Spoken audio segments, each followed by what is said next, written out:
Mesdames et messieurs, bienvenue. Nous sommes heureux et fiers d'accueillir la revue Hérodote.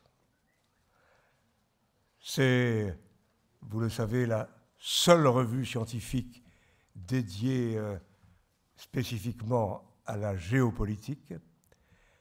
Lancée en 1976, elle est la fille, pourrait-on dire, du post-colonialisme. Les changements intervenus depuis au Cambodge, en Iran, en Chine, au Vietnam, l'invasion de l'Afghanistan, la chute du mur de Berlin, le déclenchement de la Première Guerre du Golfe, la dislocation de l'Empire soviétique, le génocide du Rwanda et tant d'autres bouleversements ont enrichi et alimenté la réflexion des créateurs, inventeurs, animateurs de la revue. Imaginée et conduite avec rigueur et solidité et dévouement par Yves Lacoste et aujourd'hui par Béatrice Gibelin. Et nous sommes très, très heureux d'accueillir bien sûr Yves Lacoste. Je ne vais pas à l'instant rappeler son œuvre fondamentale, essentielle. Et puisque nous sommes à l'Institut du monde arabe, rappelons parmi tant d'autres œuvres ou chefs-d'œuvre, Ibn Khaldoun et sa contribution à la connaissance de son épopée, de sa réflexion, de sa philosophie. Le monde arabe et le pourtour méditerranéen ont toujours été un champ d'investigation et de réflexion pour la revue. C'est la première fois, à l'occasion de son 40e anniversaire, qu'un numéro double lui est consacré, entièrement consacré, avec un titre modeste, à l'image d'Yves Lacoste et de Béatrice Gibelin, Regard géopolitique. Regard géopolitique. Au regard de la situation que connaissent les sociétés arabes, il était en effet légitime de poser la question que représente, ou les questions, que représente aujourd'hui le monde arabe pour les Arabes et pour les grands voisins que sont les Turcs, les Iraniens, Israël. Les divers regards des chercheurs et experts de géopolitique portent sur les situations souvent critiques et toujours complexes que sont les guerres civiles, syriennes, irakiennes, la guerre au Yémen, la barbarie de Daesh, les menaces qui pèsent sur le Liban, ou encore le combat des femmes, et notamment le combat des femmes tunisiennes. Autant de sujets abordés par la revue et qui ont été de diverses manières traités ici ou là par l'Institut du monde arabe à tel ou tel moment, notamment dans le cadre des Jeudis de Lima animés par Mati Kabal, qui a contribué à l'organisation de cette belle soirée. Donc pour nous, c'était naturel d'accueillir cette manifestation qui réunit de prestigieuses personnalités. Yves Lacoste lui-même,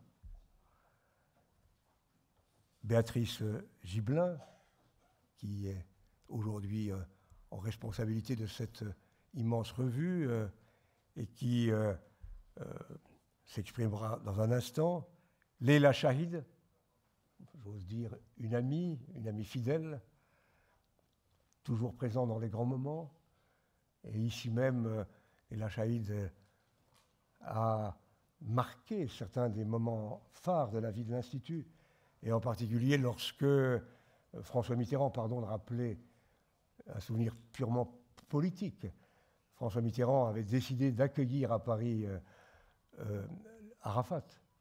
Et à ce moment-là, la plupart des responsables politiques de droite et de gauche s'y opposaient. Et François Mitterrand m'avait demandé, avec Roland Dumas, de l'accueillir ici à Lima, avec Leila Chahid. Et ce fut cette fameuse visite qui a donné naissance à cette phrase d'Arafat sur la caducité, si j'ose dire, de la clause concernant Israël.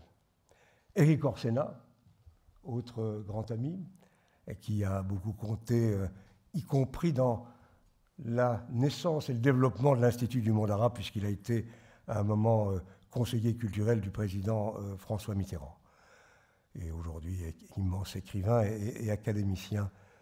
Tout à l'heure, bientôt, nous rejoindra Jean-Yves Le Drian, le ministre de la Défense.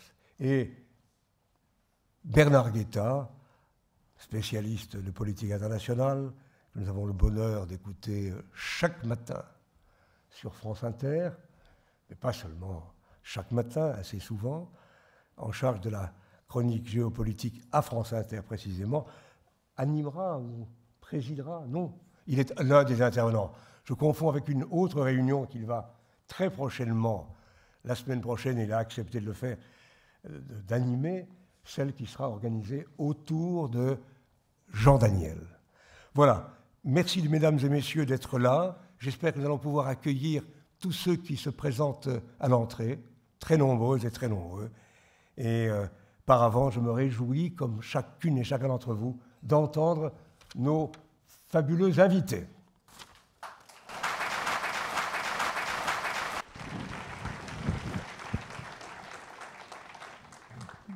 Bien, Monsieur le Président, et puis j'ai envie de dire, chers amis, parce que Hérodote, ce soir, fête un anniversaire, et un anniversaire heureux, dans un institut aussi, j'allais dire, impressionnant. Vous savez, quand je suis arrivée dans la salle tout à l'heure, je me suis dit, mon Dieu, pourvu qu'on la remplisse. Car quand on a fêté nos 10 ans, on était moins nombreux. À nos 20 ans, on l'était un peu plus. À nos 30 ans, guère plus. Mais à nos 40 ans, c'est vraiment impressionnant. Alors, 40 ans, ça passe vite.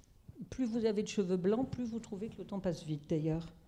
Et si les débuts furent très mouvementés, Hérodote a acquis avec le temps, et la qualité, je crois, reconnue de ses articles, le statut de revue scientifique.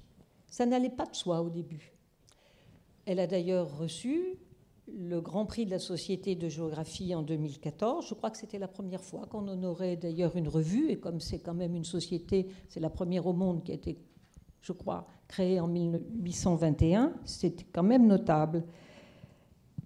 La BNF, François Mitterrand, nous a fait l'honneur de numériser les 100 premiers numéros de la revue, c'est-à-dire que tous les numéros de la revue sont accessibles en ligne, ce qui est assez rare. 40 ans de revue en ligne, c'est assez rare. Et puis, le Centre national du livre a retenu Hérodote parmi les revues françaises qui bénéficient d'un soutien financier pour aider à la traduction des articles les plus représentatifs de la pensée française, afin d'en favoriser la diffusion à l'étranger.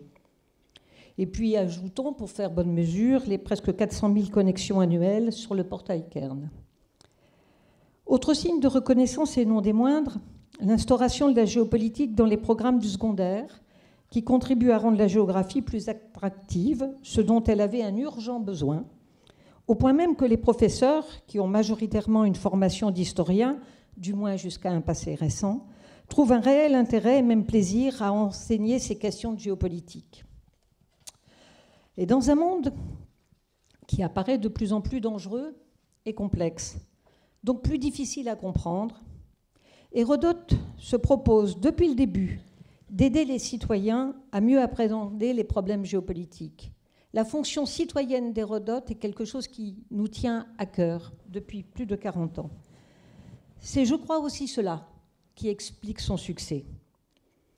Hérodote a su montrer, grâce à l'exceptionnel géographe qu'est Yves Lacoste, l'efficacité de ce savoir penser l'espace qu'est la géographie lorsqu'il est associé à l'histoire et à l'idée du mouvement. Et nous fonctionnons toujours de la même façon qu'au tout début. C'est quoi Hérodote? Une petite équipe soudée qui se réunit où chez Lacoste ou dans mon bureau, qui choisit les thèmes des numéros, comment les aborder et avec quels auteurs. Car dès le premier numéro, Yves Lacoste a demandé à tel ou tel d'écrire l'article qu'il estimait utile pour le numéro.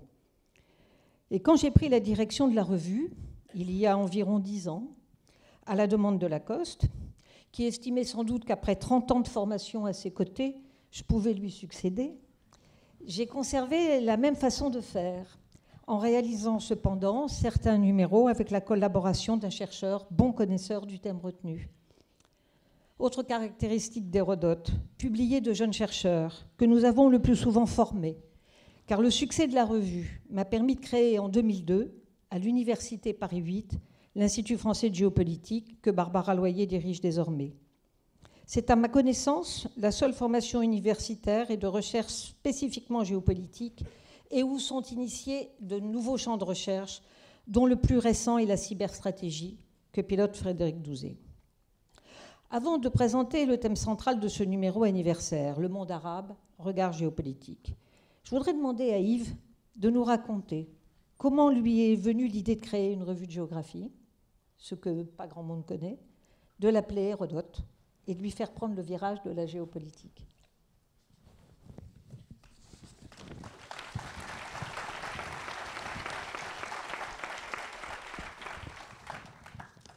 Bien, on pourrait remonter loin, mais je vais tenir le temps qui est imparti.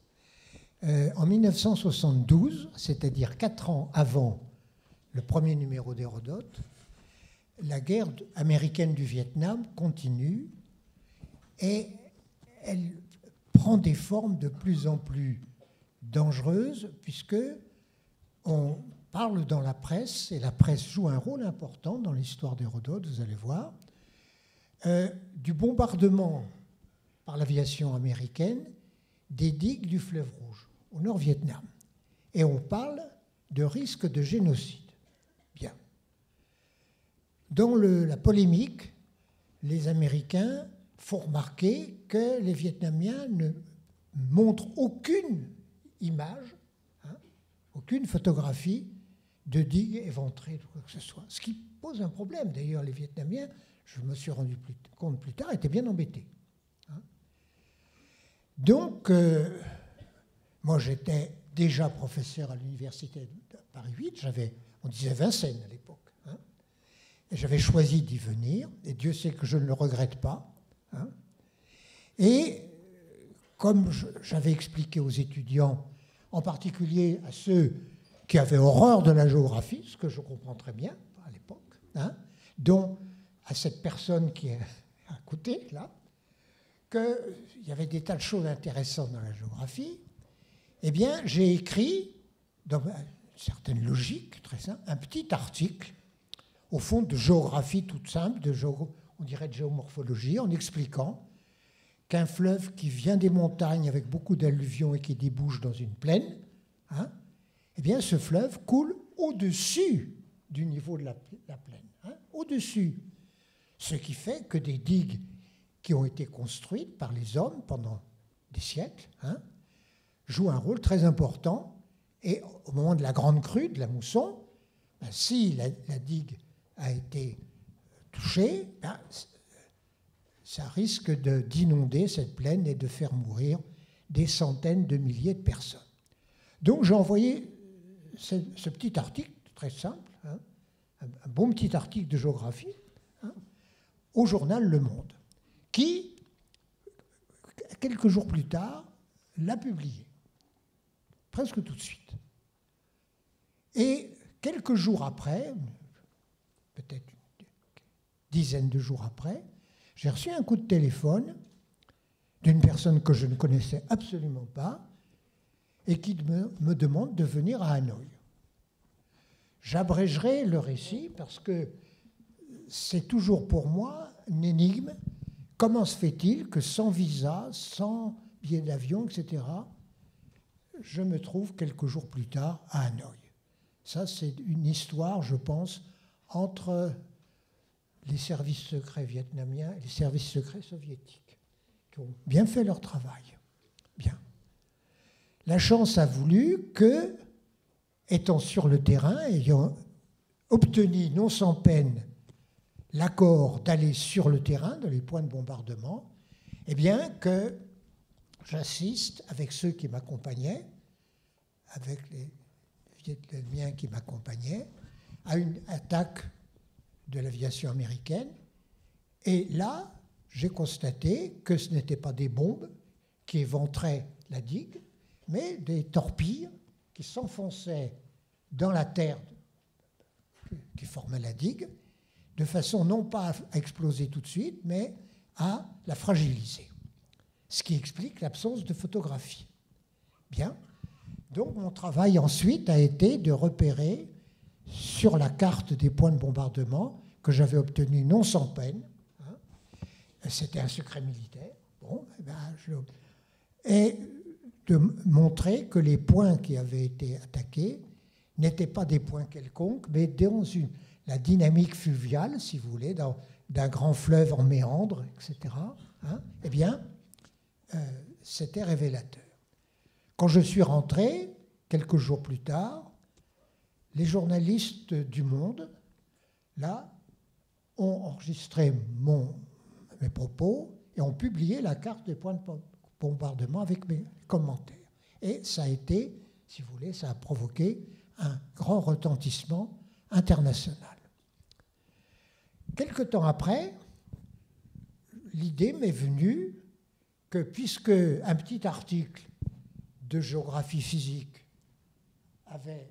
m'avait permis de faire ce travail, eh bien, c'était une occasion de penser qu'il était important de faire comprendre à l'opinion que la géographie, ce n'était pas seulement un truc emmerdant qu'on devait subir au collège et puis au lycée, mais que ça pouvait jouer un rôle très important. Et là, je suis venu voir François Maspero et j'ai été heureux que le président de l'Institut du monde arabe parle d'Ibn Khaldoun, parce que Ibn Khaldoun a été, pendant une dizaine d'années, l'occasion pour moi de faire l'école buissonnière et de découvrir la pensée d'un très grand penseur.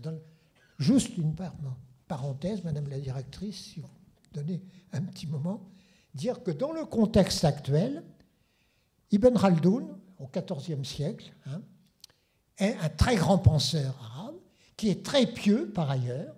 Il a été cadi, donc juge religieux malékite au Caire, où il s'était retiré, et il décrit toute une série de problèmes que moi j'appelle aujourd'hui géopolitiques, et Dieu sait s'il y en a, sans aucunement faire référence à une guerre religieuse, hein, alors qu'à ce moment-là, la ville de Grenade, par exemple, n'est pas encore prise par les chrétiens, qui ont déjà pris ces villes, hein, d'où était originaire la famille d'Ibn Khaldoun, hein, et il fait un discours, ce qui lui vaut aujourd'hui, mais à l'endroit où il est, il doit s'en moquer, hein, une hostilité des milieux islamistes tout à fait étonnante, hein, qui considèrent que son œuvre est un ramassis de choses qui traînent partout, enfin, etc., etc.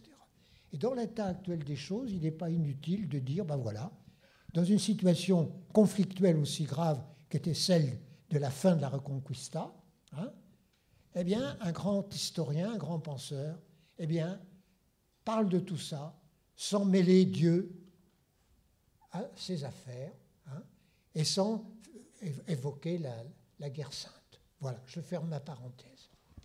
Donc, ça m'a fait très plaisir d'entendre parler, d'évoquer Ibn Khaldoun, qui était au début pour moi l'occasion de faire l'école buissonnière, hein, et non pas de la géographie. Alors, pourquoi Hérodote ? Pourquoi je vais proposer ça à François Maspero, qui tout de suite est tout à fait d'accord, hein ? Eh bien, comme vous le savez sans doute, Ibn Khaldoun est le premier des très grands géographes, hein, grecs, bon, il y a 25 siècles, et il a cette particularité qui m'a tout de suite accroché, c'est qu'il fait de la géographie en abordant toute une série de problèmes politiques, parfois très complexes, hein, et il revient sur les invasions perses qui ont menacé Athènes, et il analyse, hein, il montre que certaines grandes familles grecques ont joué le jeu des Perses, hein, etc. Vous voyez, donc Hérodote de son temps était très mal vu. Et Donc, voilà l'affaire entendue avec François Maspero, qui va attendre pendant 4 ans que la revue démarre, parce qu'avec le petit groupe des étudiants qui m'entouraient, qui étaient des étudiants de Vincennes, et qui commençaient à montrer de grandes qualités de chercheurs, je dis ça pour Madame la directrice qui est à mon côté, hein, et qui a joué depuis le début, et même dans la préhistoire d'Hérodote, un rôle important, bien, eh bien, c'était une façon de discuter avec eux de ce qu'on allait faire. Hein, de ce qu'on allait faire. Et donc, il a fallu attendre 4 ans pour vraiment être en mesure de démarrer. Donc, voilà le point de départ. À cette époque-là, hein, il n'est pas du tout question de géopolitique dans ce que j'écris, de ce que nous écrivons. Pourquoi ? Parce que le mot géopolitique, à cette époque-là, est un véritable tabou, surtout chez les géographes, compte tenu de l'usage qu'entre les 2 guerres en ont fait les nazis, et compte tenu du rôle dans ce domaine-là extrêmement grave. On pourrait dire que la Shoah est d'une certaine mesure une entreprise géopolitique. Hein. Non, ça serait un peu peut-être audacieux de dire ça aussi brusquement, mais que les géographes allemands ont joué. Donc, pour moi, dans ce que j'écris, pas question de parler de géopolitique. Et puis, il va se produire en 1979 quelque chose qui a stupéfait, hein, c'est la guerre entre 2 États communistes, considérés comme des États frères, la guerre entre le Vietnam et le Cambodge. Et encore une fois, le journal Le Monde va publier dans un éditorial consterné, hein, qui se conclut par « tout ça, c'est de la géopolitique », avec toute une connotation extrêmement péjorative. Hein. Bon. Et alors que je m'attendais à ce que ça fasse un scandale dans les milieux bien intentionnés, hein, c'est le silence. Et à partir de là, des géographes, d'abord ceux du Monde, puis d'autres journaux, on va dire intellectuels, vont employer petit à petit ce terme. Et les lecteurs, lorsqu'on les interroge, disent « oui, ça c'est intéressant ». Parce qu'on parle d'histoire, non pas la lutte du socialisme et du capitalisme, mais d'événements historiques qui se passent à tel endroit, dans telle région. Et puis on parle aussi de la géographie. Bon. Et petit à petit, un certain nombre de journalistes viennent me trouver et me disent « mais pourquoi vous ne parlez pas de géopolitique, hein ?» En 1979, comme l'a dit le président de l'IMA, hein, c'est une année importante, parce que non seulement il y a la guerre Vietnam-Cambodge qui a failli se transformer après l'intervention chinoise, hein, contre le Vietnam en quelque chose de plus grave encore, c'est la révolution iranienne qui fait partir les Américains brusquement de ce qui était un de leurs points stratégiques importants, et puis c'est l'invasion, ce qu'on a appelé l'invasion de l'Afghanistan par les Soviétiques.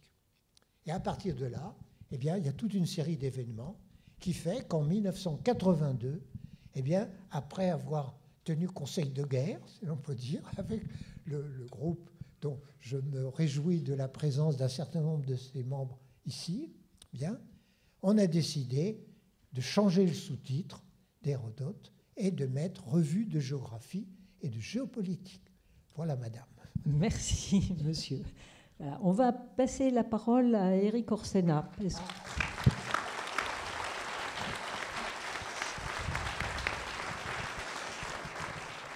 C'est une histoire qui méritait d'être racontée et entendue. C'est ma demande expresse que Éric Orsena a bien voulu venir ce soir. Donc vous voyez à quel point la géographie et la géopolitique a le sens de l'accueil, parce que même les escrocs sont invités.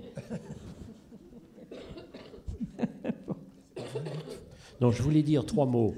La première chose, je salue des officiels qui arrivent avec respect et déférence. Monsieur le ministre. Voilà. Et donc, je voulais juste dire d'abord merci à un grand géographe, mon cher monsieur le ministre, soyez grandement salué. Il se trouve que j'avais fait une thèse et que Raymond Barre, qui était le patron de ma thèse, m'avait dit C'est une thèse d'économie, une des plus embêtantes qui ait jamais été écrite. 650 pages sur le poste 3B3 de la balance des paiements française. Et Raymond Barre m'avait dit une grande carrière d'économiste s'ouvre devant vous, donc prenez un pseudonyme pour faire des romans. Donc il n'y a pas eu de carrière du tout d'économiste parce que j'ai demandé à Julien Gracq la permission d'utiliser le nom de sa vieille ville, Rivage des Syrtes, hors Sénat, et à peine avais-je reçu ce nom qui m'avait permis de porter que je me sentais plus du tout économiste, mais de plus en plus géographe. Et donc c'est à ce moment-là que j'ai commencé à lire de plus en plus de géographie, que j'ai commencé à discuter beaucoup avec évidemment Julien Gracq, que j'ai rencontré Yves, et que je me suis dit que dans cette science économique qui est quand même une vision toujours assez appauvrie de la réalité, d'ailleurs il y a un terme qui s'appelle équivalent général, qui est un terme hallucinant quand même, puisque ça quand même, on veut bien dire ce que ça veut dire, alors que la géographie et la géopolitique, c'est évidemment d'abord une sorte de science, je disais, de l'accueil et de l'interaction. Donc je me suis senti bien sous ce nom, et bien dans la discipline auquel correspondait ce nom. Et on discutait beaucoup avec Julien Gracq, et il y avait deux choses notamment. Il me racontait à quel point il avait fait ses études avec une vision plutôt statique de la Terre. Il y avait bien une théorie voilà, dont on parlait un petit peu, mais à la fin des années 30, brutalement, on parle de la dérive des continents et de la tectonique des plaques. Et il passe d'une vision qu'on avait assez statique à une vision de plus en plus animée. Et de la même manière qu'on croyait longtemps que les espèces étaient identifiées à jamais, avant Darwin, où on pensait que l'univers était statique, avant évidemment toutes les théories vérifiées sur l'expansion, c'était exactement la même chose. Donc on parlait du mouvant avec lui. Et puis évidemment on parlait du roman.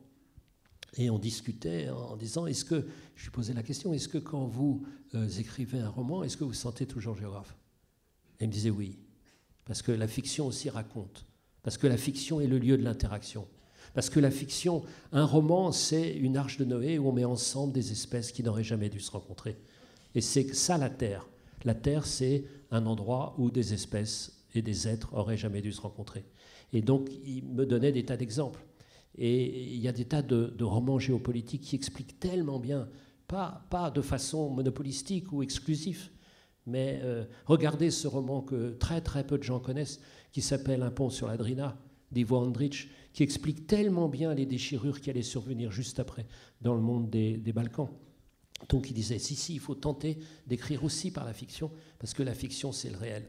Et donc évidemment, les grands géographes sont aussi des grands écrivains, parce que pour comprendre, il faut nommer, et pour nommer, il faut être dans la justesse, dans le juste, comme on dit en musique. Donc c'est ma nouvelle famille, grâce à ce nom, grâce à Gracq, d'avoir été accueilli comme une sorte de géographe amateur. Et il y a une autre dimension, puisque une partie de ma famille était des viticulteurs et des vignerons, et donc on m'a dit un jour que le vin, c'était de la géographie liquide. Et comme le président de l'Académie, dont je suis membre d'ailleurs, qui s'appelle l'Académie du vin de France, est évidemment un géographe.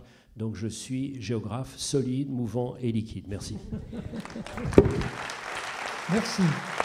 Mais si vous me permettez, cher Éric Orsena, je me permets de revenir sur le Rivage des Syrtes, pour vous rappeler que le premier chapitre, c'est intitulé « Une prise de commandement », et que le deuxième chapitre, c'est intitulé « La salle des cartes ».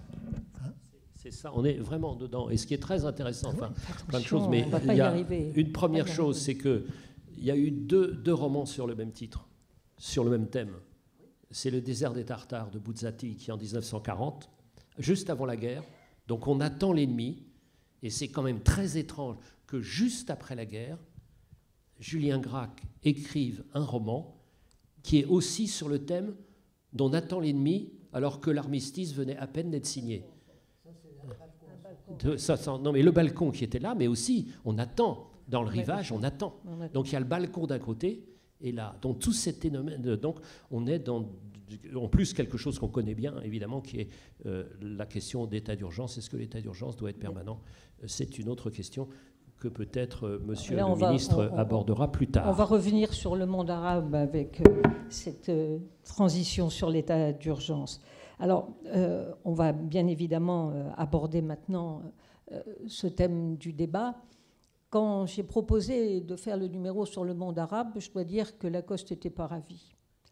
Et tu crois, vous croyez, est-ce que ça existe encore, le monde arabe, avec tous ces conflits, toutes ces tensions? Mais une revue de géopolitique comme Hérodote ne pouvait pas, pour fêter son anniversaire, ne pas aborder cette zone qui, pour la plupart de nos concitoyens, apparaît comme extrêmement compliquée, inquiétante, menaçante. Les tragédies de l'année 2015 ont montré qu'on était directement concernés. Donc, il fallait bien s'y mettre. C'est la première fois, comme l'a rappelé Jacques Land, qu'on nomme un numéro le monde arabe. Non pas qu'on n'ait pas traité le monde arabe pendant les 40 ans d'Hérodote, bien sûr qu'on l'a traité, et à plusieurs reprises. Et certains numéros ont même fait un peu de bruit, on va dire. Je pense à celui qu'on a intitulé, sur une idée d'Yves, toujours un peu provocateur, « L'Occident et la guerre des Arabes ». Ça n'a pas beaucoup plu, ça, en 91. De même, quand on avait fait un peu avant géopolitique des islams. Mettre un S à islam, ça avait aussi suscité quelques commentaires très acerbes. Et puis on en a fait avec des titres plus classiques, bien sûr. Mais un fil rouge dans ces différents numéros, c'est la démarche géopolitique qui est centrée sur l'analyse des rapports de force et des rivalités de pouvoir, y compris au sein d'un même camp. C'est ça qui est très important. Et essayer de le faire avec le maximum d'objectivité. Et pour ce faire, c'est confronter les arguments des uns et des autres et des différents protagonistes. Et puis j'allais ajouter, et surtout ne pas s'en tenir aux idées reçues. Parce que dans les articles d'Hérodote, ce n'est pas une position morale qui est défendue. On ne cherche pas à savoir les bons et les méchants. Ce n'est pas comme ça qu'on travaille quand on veut analyser une situation géopolitique. C'est d'analyser un rapport de force. Et que celui-ci nous plaise ou non, il faut être capable d'en rendre compte précisément. Et cette fois encore, on s'est adressé à ceux qu'on considère comme les bons spécialistes capables d'écrire un article de géopolitique pour expliquer une situation très compliquée. Mais cela ne suffisait pas tout à fait pour aborder ce qu'on a intitulé le monde arabe, qui, selon nous, existe en tant que représentation mobilisatrice, même si, incontestablement, il a du mal à trouver sa place entre l'existence d'États très soucieux de défendre leur souveraineté, leur territoire, et puis cette autre représentation mobilisatrice qui est l'Oumma, c'est-à-dire cet ensemble des musulmans qui est hors frontières, qui est destiné d'ailleurs normalement à englober toute l'humanité. Et néanmoins, le monde arabe, quelle place là-dedans? Car si c'est l'Oumma, c'est que des musulmans, alors où est la place des chrétiens arabes qui ont joué un si grand rôle? Et par ailleurs, on voit bien que la souveraineté des États, on n'en fait pas fi aussi facilement que ça. Même si les frontières coloniales, les fameux accords Sykes-Picot sont, et ça fait un siècle cette année qu'ils existent, c'est qu'il y a quand même quelques raisons à cette longévité et tout au moins à cette résistance. Et donc, il nous est apparu important de nous interroger sur ce que représente aujourd'hui le monde arabe, comme l'a rappelé le président de Lima, tant pour les Arabes que pour les grands voisins, que sont la Turquie et que sont l'Iran, bien sûr, mais aussi pour Israël. Comment Israël voit les Arabes aujourd'hui, leur ennemi depuis 1948 ? Et c'est pour ça que je voudrais passer la parole maintenant à Leïla Chaïd, parce que Gilles Kepel, dans l'entretien qu'il a donné à Hérodote, dit « Il n'y a plus de monde arabe au Moyen-Orient. On assiste au retour de la puissance ottomane sous les auspices de la Turquie, avec l'AKP, et au retour de la puissance safavide sous les auspices de l'Iran et de la République islamiste. Et le tout, dit-il, sous le regard bienveillant des États-Unis, qui désormais délaissent le monde arabe, dont ils avaient pourtant favorisé l'émergence pendant la guerre froide, parce qu'il était le grand pourvoyeur de pétrole à l'Occident face au pétrole et gaz soviétiques. Et toi, puisqu'on se tutoie, quand on t'a posé la question, alors le monde arabe, et aussitôt tu as dit, le monde arabe, il n'a jamais autant existé. Alors à toi la parole. Merci, merci Béatrice. Merci, Monsieur le Ministre, d'être là pour Hérodote. Et merci, Président Lanque, de l'accueillir dans ce beau institut qui est devenu un instrument essentiel pour nous, Arabes, pour mieux comprendre, pour évaluer, pour débattre, pour retrouver des journalistes, des romanciers, des penseurs, des chercheurs. Maintenant que je ne suis plus beaucoup en France, je l'apprécie encore plus qu'avant. Parce qu'après avoir fait un petit détour par l'Europe, je réalise combien vous avez un patrimoine extraordinaire de chercheurs. Et c'est à vous que je m'adresse, professeur Lacoste, puisque j'ai été votre étudiante il y a presque plus de 45 ans. Vous ne vous rappelez pas de tout ce qui était là à Vincennes, mais j'étais une jeune étudiante en sociologie et je tâtonnais pour trouver mon chemin. Et je ne connaissais pas cette discipline qui s'appelle la géographie. Et comme j'ai fait de la sociologie urbaine à l'école pratique des hautes études, c'est comme ça qu'on l'appelait à l'époque, avec Manuel Castel, la géographie était très importante pour qu'on comprenne les mouvements sociaux.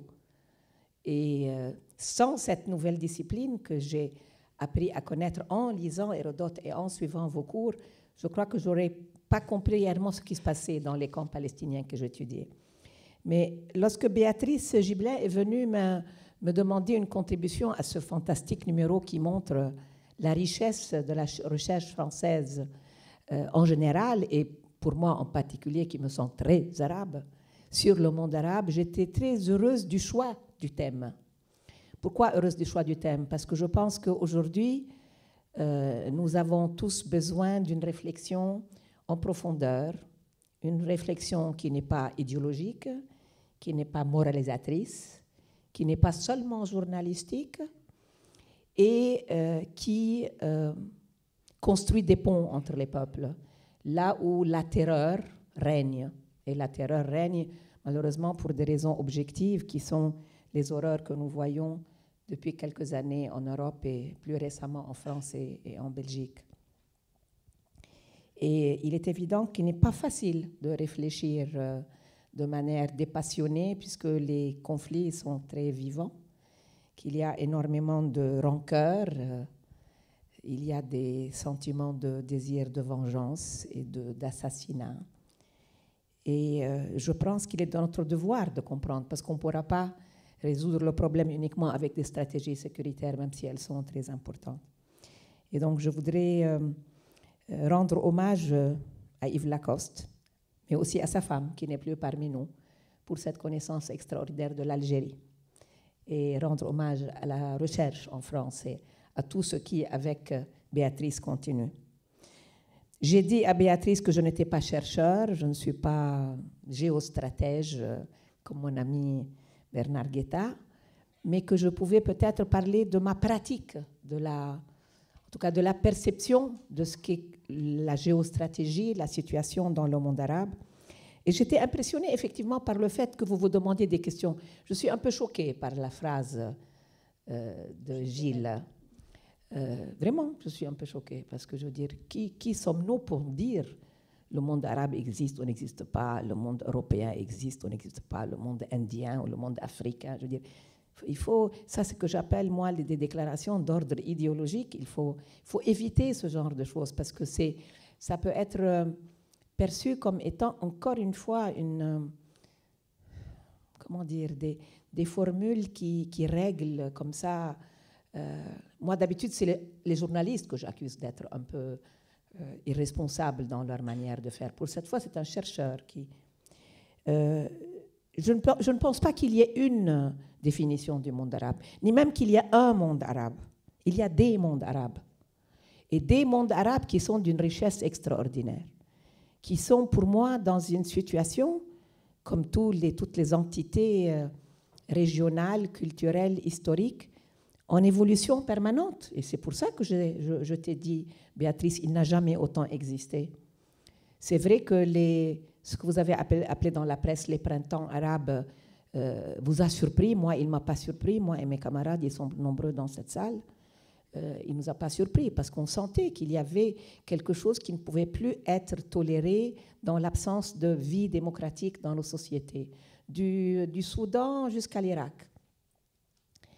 Mais c'est vrai qu'il est évident que ces mouvements, qui sont des mouvements tectoniques de sociétés très profonds, ne peuvent pas réussir d'un coup. Et donc, les échecs des tentatives, selon les pays, parce qu'ils ne sont pas...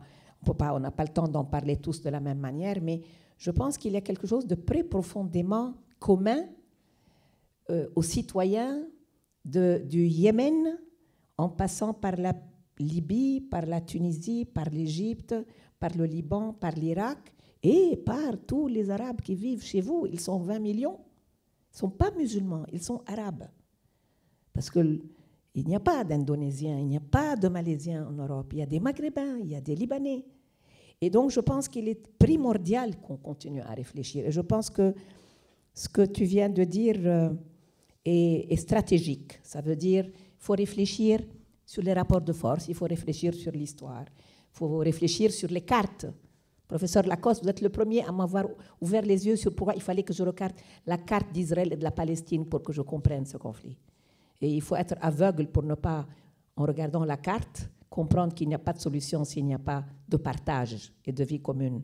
Parce qu'il n'y a même pas de place pour mettre le nom d'Israël et de la Palestine sur la carte, tellement c'est petit.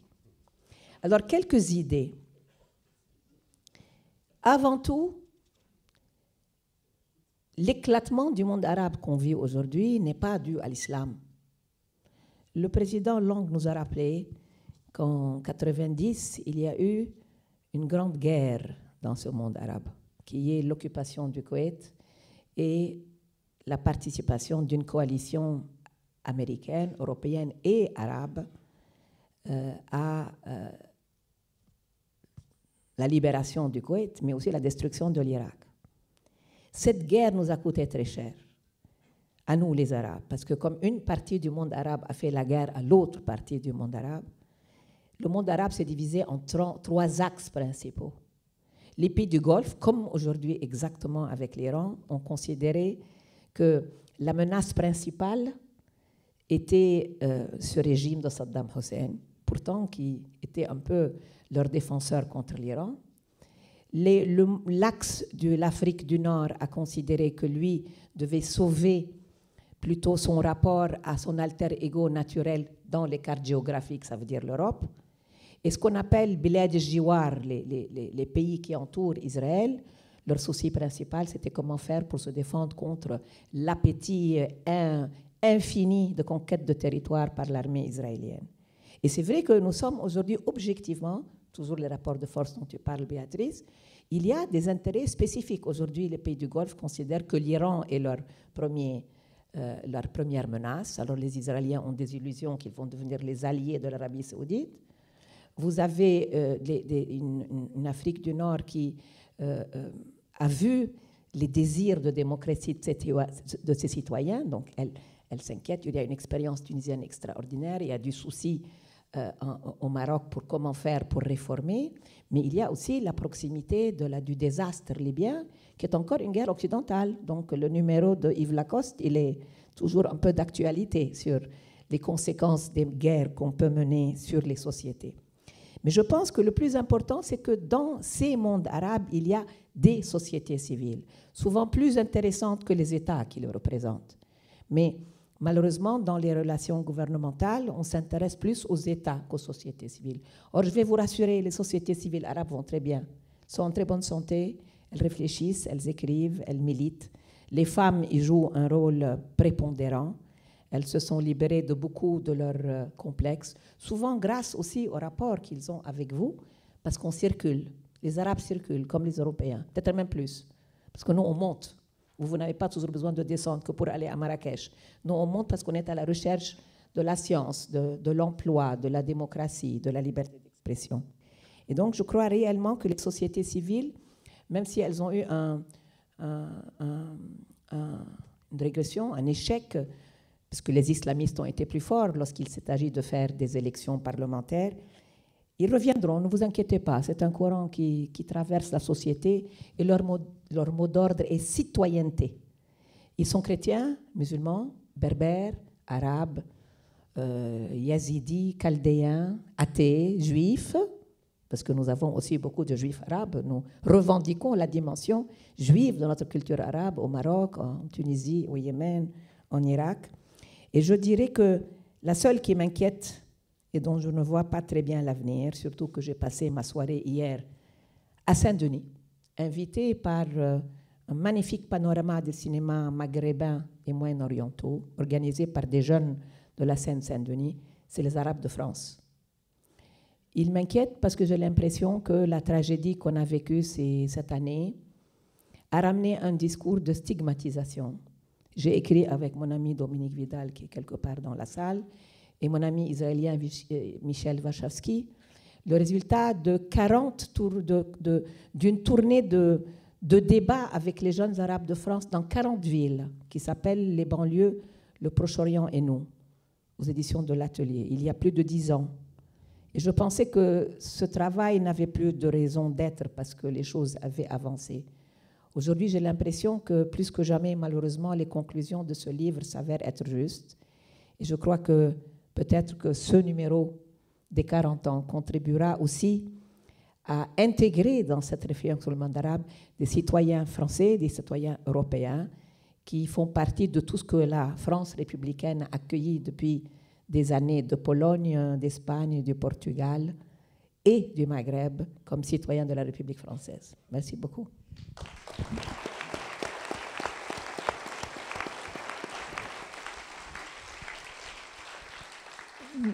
Merci Leïla. Et pour aller dans ton sens, le prochain numéro d'Hérodote sera sur le 9-3, la Seine-Saint-Denis, les territoires de la Seine-Saint-Denis. Ça sera la prolongation, d'une certaine façon, du monde arabe. Alors on va donner la parole à Bernard Guetta maintenant, puisque à la fois, je dois dire que je suis quand même très souvent le matin assez admirative de comment en 3-4 minutes, tu arrives à présenter des situations extrêmement compliquées et toujours de façon éclairante, accessible au plus grand nombre. C'est un très grand savoir-faire. Alors maintenant, à toi, ton regard sur le monde arabe. Merci Béatrice. Lorsque je suis arrivé comme nouveau correspondant du Monde et futur dernier correspondant du Monde en Union soviétique, lorsque je suis arrivé à Moscou en 1987, j'avais en tête les réformes économiques de Gorbatchev, les tentatives d'introduire une magyarisation de l'économie soviétique, je veux dire le développement des petites entreprises privées, familiales, les expériences économiques de Budapest.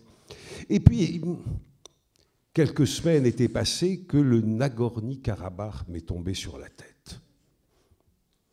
Alors là, je dois dire que autant je me défendais en magyarisation de l'économie, ouverture du communisme, j'arrivais de Pologne, de solidarité, etc. Mais alors là, le Nagorno-Karabakh, bon, alors je me suis renseigné, j'y suis allé, bon, j'ai compris le Nagorno-Karabakh, à peu près, si c'est compréhensible, mais je n'avais pas compris le Nagorno-Karabakh que les Gagaouzes me tombaient sur la tête, puis l'Ossétie du Nord et celle du Sud, puis l'Abkhazie.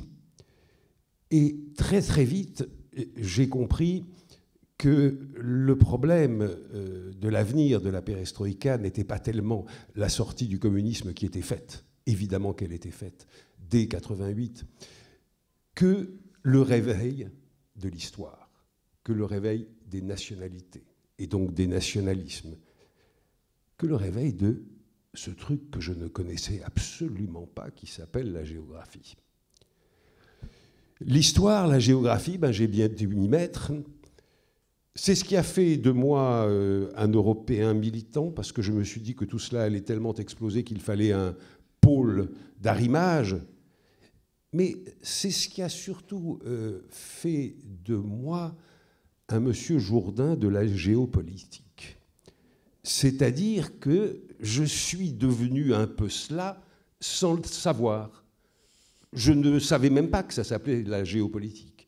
Mais en revanche, je percevais parfaitement bien que je ne pouvais tout simplement plus continuer mon travail de correspondant à Moscou sans m'améliorer un peu en histoire, en connaissance des nationalités et en géographie.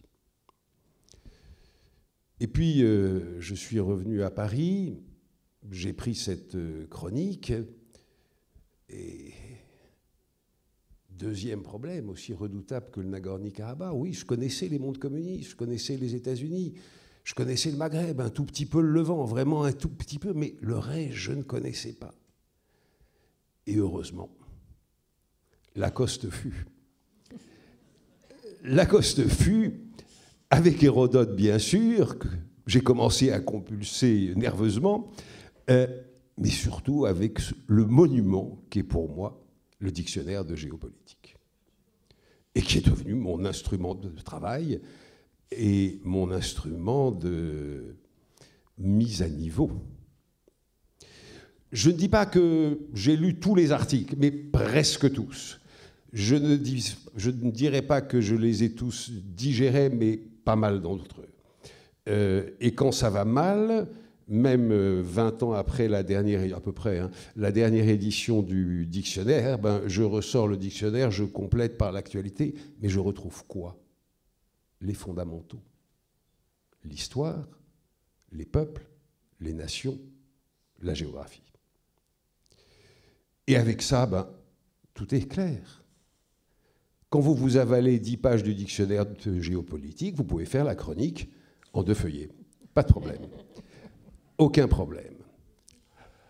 Alors, l'histoire continue. Le Nagorno-Karabakh est revenu dans l'actualité il y a 3 jours, ça ne vous a pas échappé. Il reviendra bientôt dans l'actualité, ça ne vous échappe pas non plus. L'Ossétie du Sud est en train d'être annexée par la Russie. L'Abkhazie, c'est pour bientôt. La Transnistrie, le truc, le machin. Bon, bien sûr, tout cela. Mais faisons la liaison avec le dernier numéro d'Hérodote. Le monde arabe. Ma seule critique, Béatrice, j'aurais mis les mondes arabes. C'est ma seule réserve. Mais bon. Oui, mais à ce moment-là, on perdait l'idée de la représentation. Je comprends bien. Je comprends bien. Je comprends bien. Et aujourd'hui, évidemment, c'est ces mondes arabes. Le Levant, naturellement, mais aussi en pointillé, le Maghreb, en certitude la Libye, mais en pointillé l'Algérie, le Maroc, la Tunisie. Et quand je regarde cet ensemble, eh bien, j'en viens à penser des choses qui vont certainement valoir beaucoup de critiques de Leïla et des critiques plus rondes d'Yves Lacoste, mais pas moins fermes. J'en viens à penser que les États qui ont été créés par les 2 superpuissances de l'époque, la France et la Grande-Bretagne à l'issue de la Première Guerre mondiale, que ces États qui n'ont survécu, je crois, à la décolonisation que sous la férule de dictature, qui incarnait des alliances de minorités contre la majorité, tellement tout le monde avait peur de tout le monde, que ces États ont vécu. Bon, ils ont toujours des représentants à l'ONU, ils ont toujours des frontières. Ne touchons pas aux représentants à l'ONU, ne touchons surtout pas aux frontières, mais ces États ont vécu, que ce soit le Liban, la Syrie ou l'Irak. Qu'est-ce qui peut les remplacer? Qu'est-ce qui peut leur succéder? Eh bien, je dirais tout simplement le réel, ce qui se dessine sur le terrain. Il y a 3 Iraks. Il y a un Irak sunnite, il y a un Irak chiite, il y a évidemment un Irak kurde. Les lignes sont moins nettes, car elles sont très nettes en Irak. Les lignes sont moins nettes parce qu'elles dépendent des fronts et de leurs évolutions. Mais il y a plusieurs Syries. Certainement un Kurdistan kurde, certainement un pays sunnite, enfin plutôt des pays sunnites d'ailleurs, et certainement un pays ou un repli, on pourrait dire ça comme ça, chiites et chrétiens, sans parler des autres. Le Liban, regardons.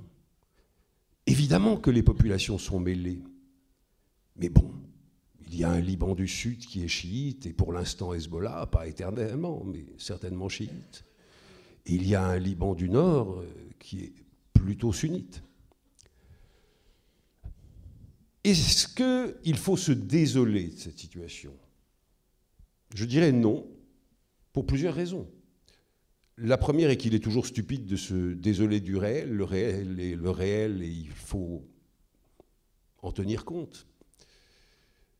Deuxièmement, chacun continue à avoir peur de tout le monde et chacun continue à avoir, c'est probablement vrai, des intérêts différents des autres. En tout cas, des cultures, des traditions et un désir d'affirmation. Ça s'est exprimé par des guerres qui ont commencé au milieu des années 70 au Liban et qui se sont poursuivies de manière à peu près ininterrompue jusqu'à nos jours.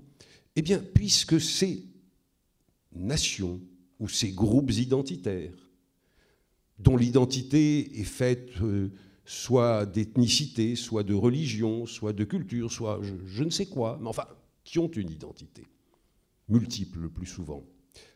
Ben, puisque ces peuples veulent être indépendants, ou au moins autonomes, ou certainement maîtres de leur destin et de leur défense, avec un D majuscule, monsieur le ministre, eh bien, il ne faut pas s'y opposer. Il faut accompagner ce désir et l'accompagner d'une manière réaliste. S'il peut y avoir une paix en Syrie, elle passe par une forme de fédéralisation de la Syrie. S'il peut y avoir une forme de stabilisation de l'Irak, y compris dans les frontières actuelles, comme pour la Syrie, elle passera forcément par une reconnaissance plus formelle qu'aujourd'hui des ensembles identitaires qui composent l'Irak. Et si le Liban peut, etc., idem. Alors accompagnons ces mouvements plutôt que de nous en effrayer. Qu'est-ce que cela donnera à terme? Je n'en sais rien. Peut-être que ces identités, ces ensembles identitaires, ces cantons, disons,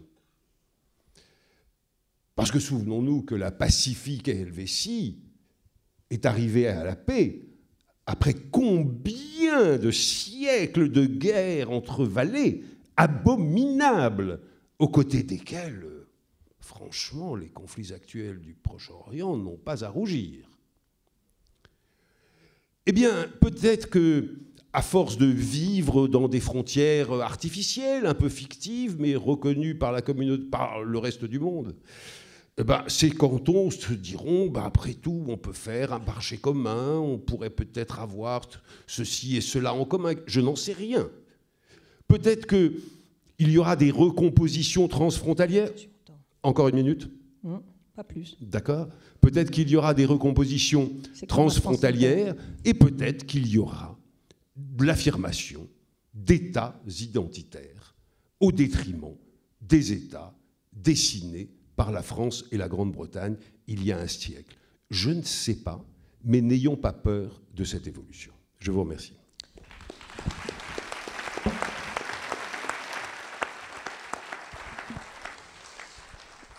J'aurais tendance à penser qu'avec le scénario que Bernard Guetta vient de dessiner, la paix n'est pas pour demain au Proche-Orient. Ceci étant, on va passer la parole à la salle pour une vingtaine de minutes et nous demanderons à Monsieur le ministre de conclure cette heure et demie autour d'Hérodote et du monde arabe. Alors, je ne sais pas qui s'occupe des micros.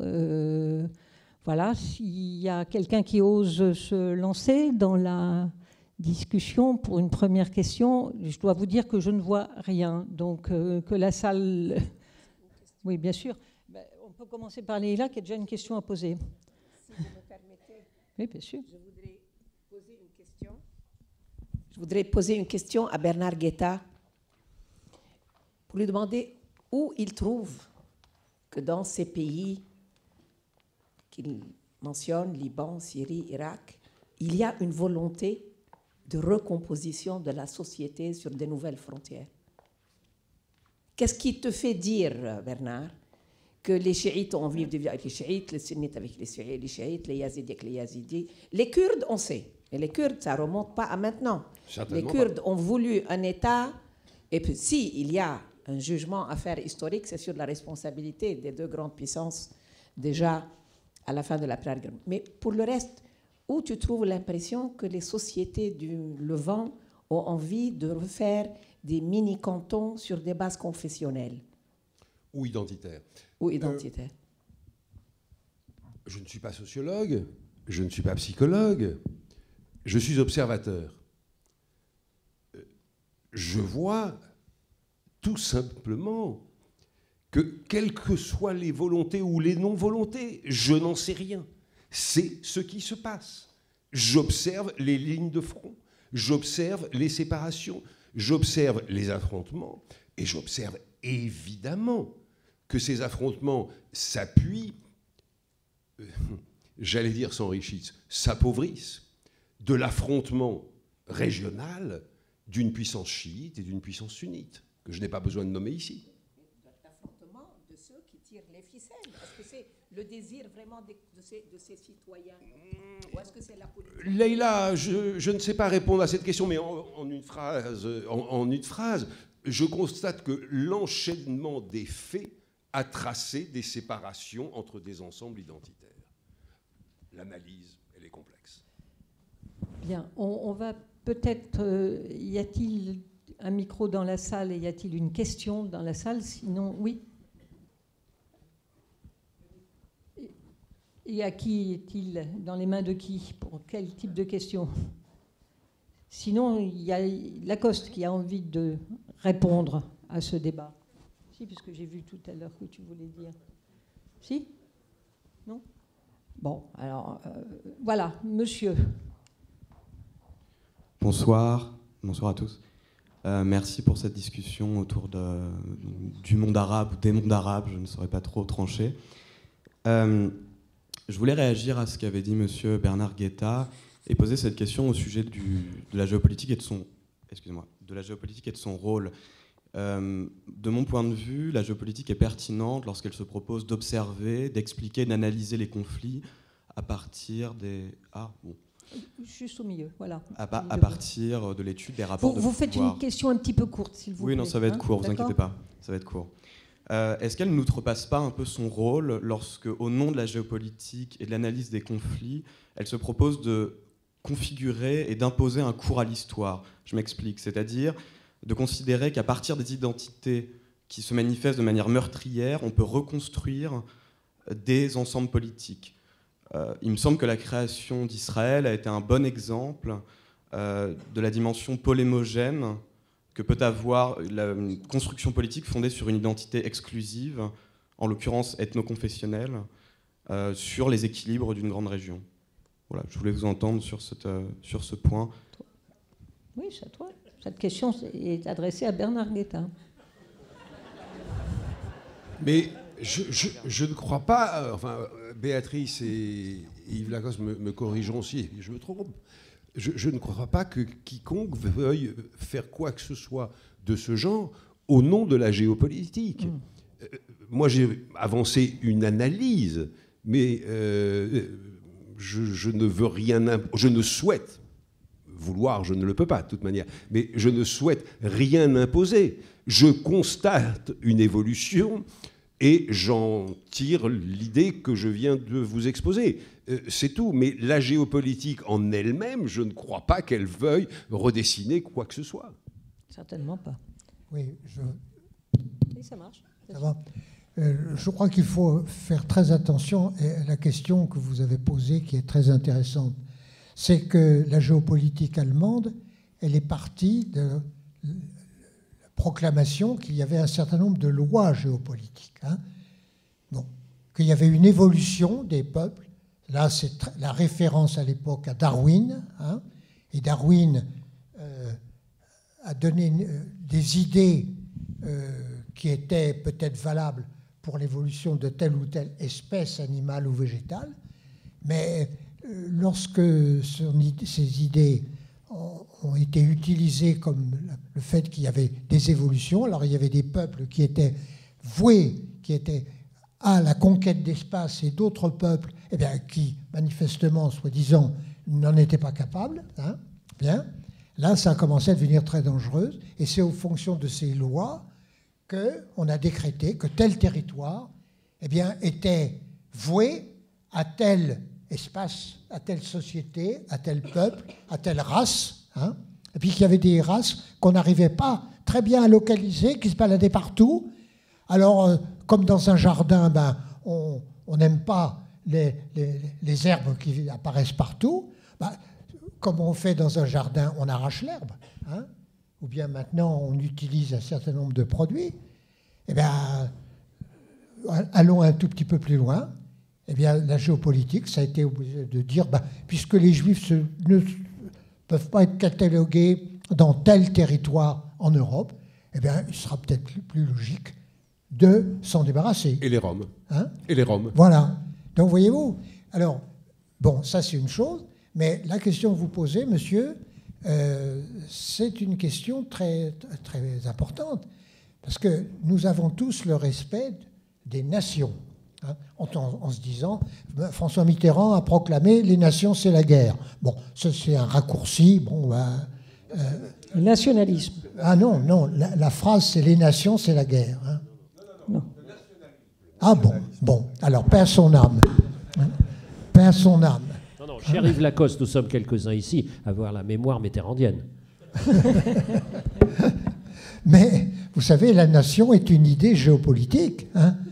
Dans un livre que j'ai publié il y a 20 ans, et qui, en l'honneur de la bataille de Valmy, s'est appelé « Vive la nation », puis on a cru que j'avais viré vers...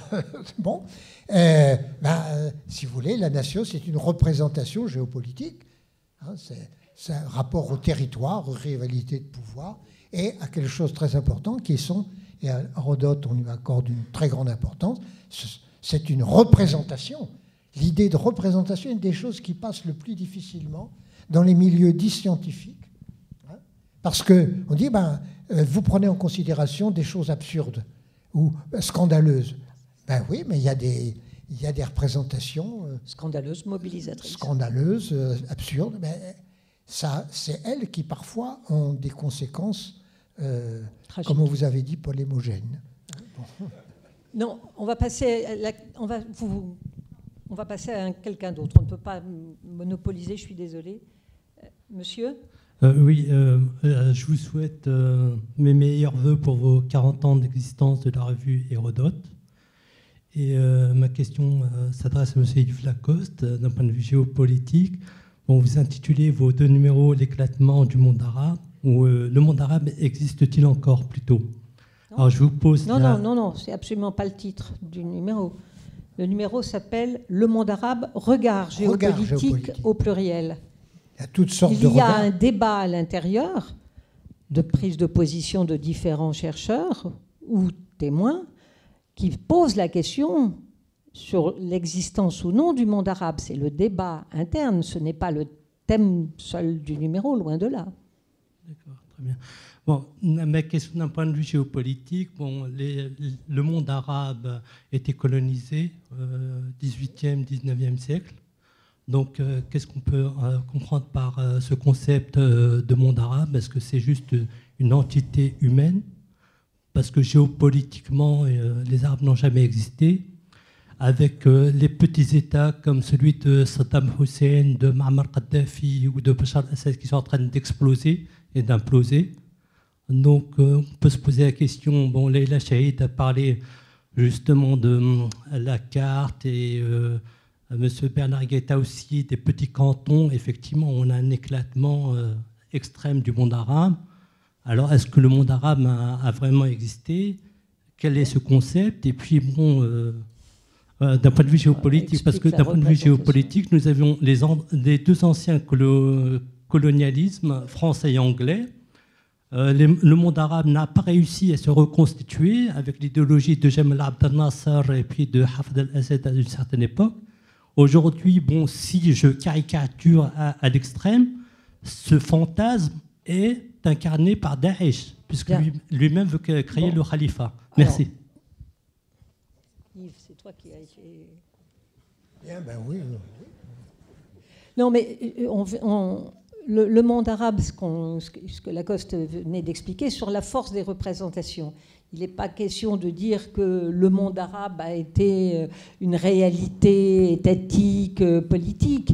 Il y a eu au XIXe siècle, au moment de, on va dire, de la renaissance du mouvement d'ouverture, de réflexion, dans lequel d'ailleurs les chrétiens arabes ont joué un rôle important, et reprenant peut-être la représentation occidentale de la nation sur l'idée de construire une nation arabe.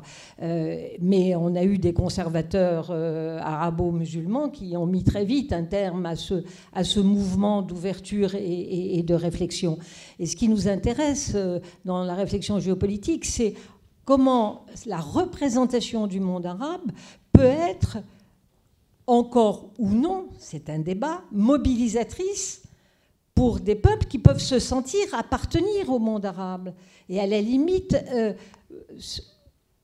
être valorisés, gratifiés par le fait d'appartenir à un très vaste ensemble qui peut être uni par la langue, même si les langues sont diverses, mais avec une racine commune, où une grande partie de la population partage la même religion, et que dans certaines circonstances géopolitiques, dans certains contextes géopolitiques, cette représentation peut redevenir mobilisatrice. Elle le fut, elle l'est moins. Le monde arabe est en ce moment extrêmement divisé, c'est vrai, en conflit interne, incontestablement. Mais ce qui est intéressant en géopolitique, c'est voir comment certaines représentations deviennent des représentations extrêmement mobilisatrices, même si elles sont portées parfois par une minorité, mais qui va trouver un écho. Et cet écho-là risque d'entraîner des populations derrière cette représentation qui les valorise, qui les gratifie, dans lequel ils se projettent. Et ça, c'est quelque chose qui est extrêmement intéressant. Même si, comme le disait Lacoste, cette représentation repose sur des arguments historiques ou sur des considérations géographiques complètement fausses. Mais dans la mesure où elles sont crues, dans la mesure où elles sont partagées, il faut les prendre en compte parce qu'elles deviennent mobilisatrices et donc importantes. Oui, monsieur ? Ah, il y avait une demande sur le côté. Là, pardon. Question, je voudrais rappeler que la géopolitique, ce n'est pas simplement montrer où sont les montagnes et les plaines. Ce n'est pas une question d'héritage uniquement, d'identité héritée, si on est sunnite, chiite, français, guatémaltèque ou originaire du Zimbabwe ou du Maghreb. C'est de voir aussi les dynamiques. Et dans ce numéro d'Hérodote, on constate qu'il y a un monde arabe, qu'il y a des gens qui parlent arabe, mais là-dedans, il y a beaucoup de diversité et il y a beaucoup de dynamique. Leïla Chaïd a rappelé tout à l'heure que je crois qu'elle est arabe, c'est incontestable, mais elle a été formée à Vincennes, elle a travaillé en Europe, et donc son identité, ce n'est pas uniquement arabe, c'est une identité beaucoup plus complexe. Et c'est de ce point de vue-là que si on regarde uniquement les héritages en géopolitique, on se trompe. Et quand on parle de l'Irak, l'Irak n'est pas divisé en trois parties, sunnites, chiites et kurdes, absolument pas. On oublie une chose essentielle, Bagdad. Depuis des années, à Bagdad, le parti Baas, qui était ce qu'il était, mais qui était un parti de socialisant plus ou moins, a créé une bourgeoisie moyenne dans les années 60, et ça a continué. Et aujourd'hui, il y a des gens en Irak qui sont, je suis de père sunnite, de père chiite, et moi je ne sais pas trop ce que je suis, mais je suis ingénieur en agriculture, et on m'a un peu oublié dans l'histoire. Donc je crois que ce qui est important en géopolitique, c'est de voir les héritages, évidemment, mais de voir surtout les dynamiques et les migrations. Merci. On va prendre encore une question, parce qu'on a un temps un peu compté. Je suis désolée d'être aussi directive. Ceux qui me connaissent n'en seront pas étonnés, mais j'assume, de façon à laisser le temps de parole nécessaire à monsieur le ministre qui nous fait l'honneur et l'amitié d'être là ce soir. Oui, monsieur. Il y a déjà quelqu'un qui a... Bon, alors allez-y, madame. Voilà, ma question est simple. Déjà après la première guerre du Golfe, on a parlé de redessiner la carte du monde arabe. Alors, est-ce qu'aujourd'hui, on peut dire que les conflits arabes sont strictement arabo-arabes ? elle est claire, ma question. Tu veux répondre?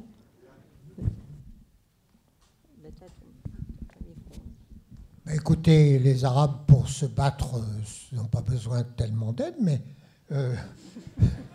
on a protesté, on a dit la première guerre du Golfe, puis la guerre d'Irak, c'est les Américains, c'est l'impérialisme européen qui s'en est mêlé. Bon, mais maintenant, pour l'instant, personne ne veut aller en Syrie. Bon, alors, on y va par avion, à la rigueur, ce qu'ont fait les Russes. Bon, voilà, c'est comme ça. En revanche, les interventions iraniennes et saoudiennes, turques aussi, sont très importantes aujourd'hui dans le monde arabe. Je crois beaucoup plus importantes aujourd'hui, je ne parle pas d'hier naturellement, mais aujourd'hui beaucoup plus importantes que les interventions occidentales. Et surtout, elles pèsent beaucoup plus. Bien. Non, on ne peut pas commencer, excusez-moi, une discussion comme ça. On va prendre une dernière question. Bonsoir. Ma question, c'est la suivante. Votre revue et les géopolitiques, l'objectif... De géographie et de géopolitique. Oui, de géographie et de géopolitique. Et de géopolitique. L'objectif final, c'est régner le paix dans le monde. Le paix. C'était la paix, pardon. Ah, la paix. La paix. C'est-à-dire résoudre le problème... Vaste problème, vous savez. Résoudre le problème du conflit avec des moyens pacifiques.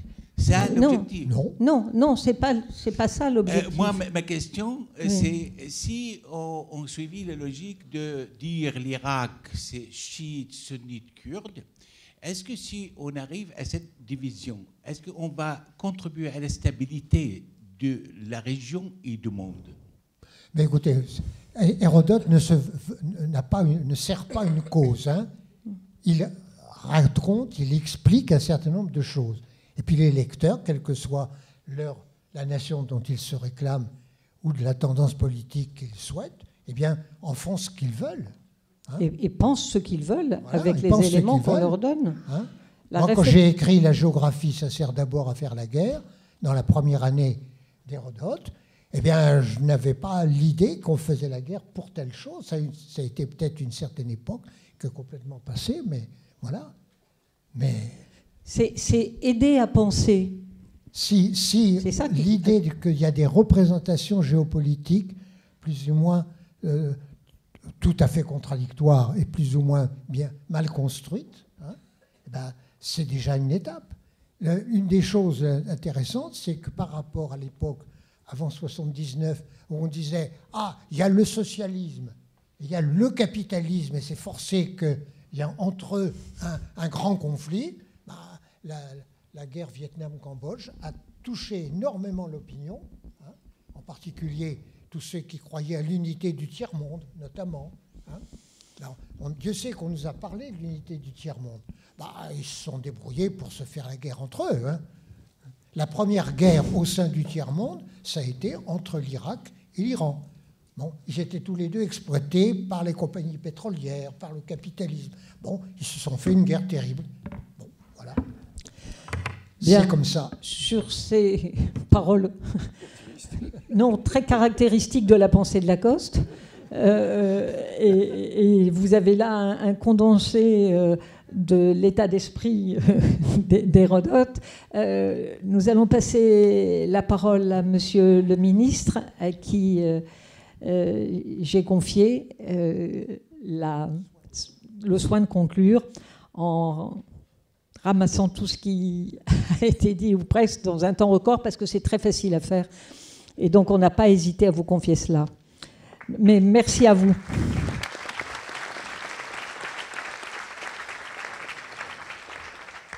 Et je tiens à dire que dès que nous lui en avons fait la demande, Monsieur le ministre a fait preuve aussitôt d'une grande amitié envers Hérodote, ce dont je tiens à le remercier publiquement.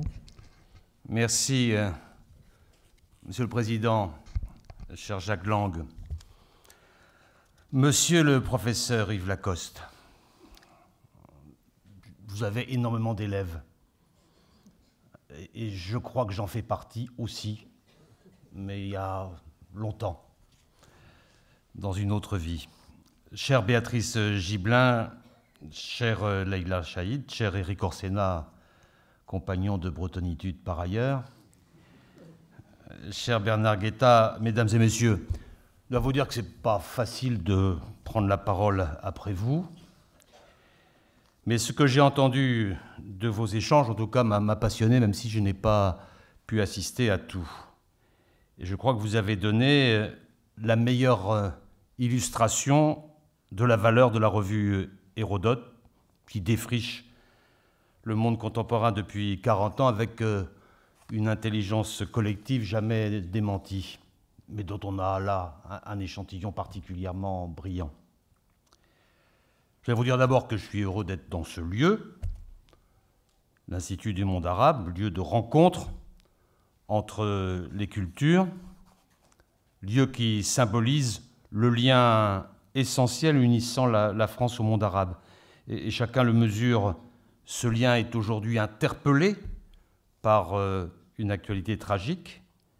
Mais dans ce contexte, l'Institut du monde arabe, dont Jacques Lang assure la présidence avec beaucoup de talent et de passion, a, je crois, un grand rôle à jouer. Et par ses projets, il rappelle aussi que ce que la culture mondiale doit à la civilisation arabo-musulmane, ce qui n'a rien à voir avec la barbarie de Daesh et sa propagande. Et votre présence, la présence de l'Institut du monde arabe au cœur de Paris, victime du terrorisme, c'est un symbole très fort. Et je suis aussi très heureux d'être présent pour les 40 ans d'Hérodote. Je voudrais dire quelques mots, pas de conclusion, sur le numéro spécial d'abord, le monde arabe, regard géopolitique. Quelques mots parce que ce numéro spécial et ce sujet parlent directement au ministère dont j'ai la charge. Je commence par une certitude, mais qui est partagée. Le monde arabe est une donnée majeure de l'environnement stratégique de notre pays. Et il est par ailleurs, on l'a redit tout à l'heure, au cœur de bouleversements géopolitiques qui le reconfigurent en permanence, là, maintenant.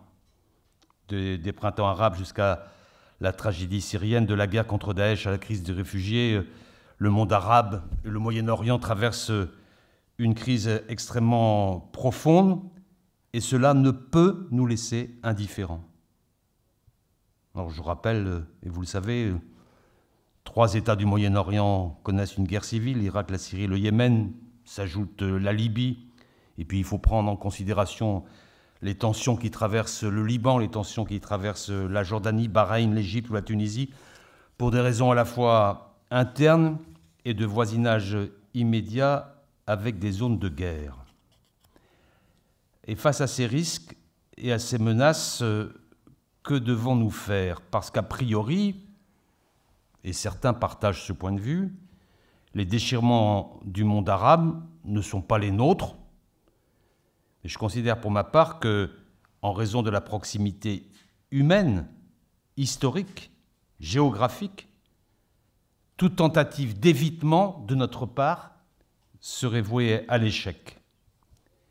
Et la crise des réfugiés, les derniers développements du terrorisme, qui s'est par ailleurs lui-même militarisé, ce qui est même une donnée nouvelle, la militarisation du terrorisme, tout cela montre l'inanité d'un repli protecteur. On ne s'en occupe pas. Cette leçon devrait être entendue partout en Europe. Nous avons le devoir de nous impliquer. Mais nous devons le faire à la fois avec prudence et avec beaucoup de modestie. Parce que rien de durable ne sera possible dans cette région du monde sans l'aval et la participation active de ce que je pourrais appeler les sociétés locales, mais Leïla nous a rappelé tout à l'heure qu'elles étaient très vivantes et très dynamiques, et Bernard Guetta en a tracé aussi quelques limites et quelques configurations. Rien ne peut se faire sans la participation active de ces sociétés locales. Les militaires, les diplomates créent les conditions qui permettent d'éteindre un conflit ouvert pour revenir à des oppositions politiques. Mais les diplomates et les militaires ne peuvent pas tout, loin de là, ils ne doivent pas pouvoir tout. J'en parle en connaissance de cause. Et notre stratégie dans la région, je parle là uniquement Moyen-Orient et pas l'ensemble du monde arabe, c'est directement mes préoccupations. Notre stratégie dans la région, avec l'opération Chamal en particulier, répond à un impératif de patience stratégique, en inscrivant notre action dans la durée. L'objectif, ce n'est pas pour nous de résoudre à nous seuls les problèmes de la région, mais c'est d'aider à les circonscrire et de permettre aux acteurs locaux de les résorber eux-mêmes librement. C'est une tâche complexe, difficile, mais c'est une tâche à laquelle je suis moi-même confronté quotidiennement. En matière stratégique, l'action et la réflexion sont intimement mêlées et répondre aux crises qui nous assaillent sur le court terme exige d'en passer par l'analyse, la réflexion sur la longue durée. Et c'est ce qui fait de la revue qui nous rassemble aujourd'hui un instrument si précieux pour comprendre et agir dans un monde bouleversé par les crises et dont on a parfois du mal à déterminer les lignes d'action. Alors je sais qu'Hérodote est le père de l'histoire, mais c'est aussi l'un des premiers géographes. Et dans ses enquêtes, Hérodote manifeste l'importance des territoires pour la compréhension des groupes humains et en particulier pour la compréhension de leur rivalité. Et cher Yves Lacoste, en créant il y a 40 ans la revue Hérodote, vous êtes inscrit dans cette filiation-là, beaucoup de siècles après. Géographe audacieux, géographe engagé, vous avez l'ambition d'une géographie de l'action, est capable d'étudier les enjeux de pouvoir tels qu'ils s'inscrivent dans les espaces physiques et dans les histoires humaines. C'est la géopolitique, dont vous êtes le fondateur en France, et avec elle, vous avez créé un formidable outil de compréhension de la complexité. La géopolitique, elle a suscité des débats, ce qui est toujours bienvenu, et elle a surtout fait la preuve de sa valeur d'une manière qui n'est plus contestée aujourd'hui, et c'est aussi l'équipe d'Hérodote qui a fait le pari de reprendre le terme de géopolitique.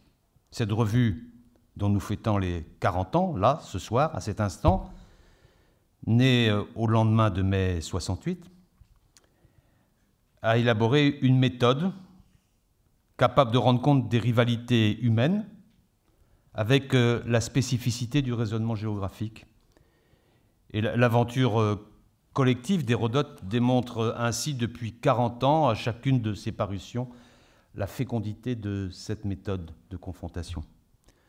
Et de la sorte, elle rend possible cette longue histoire d'aujourd'hui que réclame l'époque de crise et l'époque d'incertitude dans laquelle nous vivons. Je voudrais aussi saluer Béatrice Gibelin, qui fut votre élève sûrement plus assidu que moi, et qui a contribué à vos côtés à installer cette discipline dans le paysage universitaire français, et en créant l'Institut français de géopolitique en 2002, dans le même esprit qu'Hérodote, dont vous êtes la cofondatrice, que vous dirigez aujourd'hui. Vous avez contribué de façon décisive à l'institution d'une véritable école française de géopolitique. Et la soutenance de nombreuses thèses le démontre. Puis je n'oublie pas, chère Béatrice Gibelin, que vous êtes aussi membre du jury du prix Brienne du livre géopolitique que j'ai eu le plaisir d'initier, que j'ai le plaisir de présider maintenant depuis 3 ans. Et à mon initiative, et toujours pour favoriser le rayonnement de la géopolitique, le ministère de la Défense organisera une première journée du livre géopolitique à l'automne, et nous aurons sûrement l'occasion de nous y retrouver. Vous l'avez compris, le ministère de la Défense s'engage pour soutenir cette discipline, parce que je considère que cette discipline est une discipline d'utilité publique, si je peux utiliser ce terme.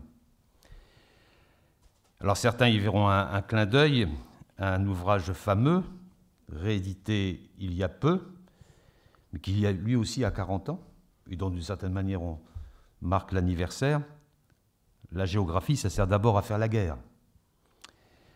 Votre titre était un peu provocateur, cher Yves Lacoste, mais il rappelle en tout cas les liens qui unissent depuis toujours la géographie et l'art militaire. Et nous sommes là tous les deux. Ce rôle stratégique de la géographie affirmé il y a 25 siècles par Hérodote, l'école française de géopolitique le poursuit donc avec beaucoup de talent depuis 40 ans. Je voulais vous en remercier. On pourrait dire au nom de la nation. En tout cas, vous souhaitez un bon anniversaire à Hérodote, à toute l'équipe, et vous souhaitez une longue vie. Merci.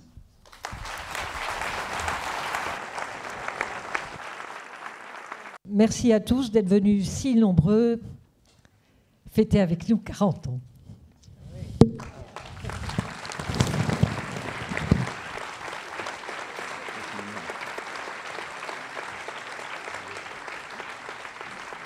Quand je vous disais que c'était une équipe soudée, vous en avez la preuve.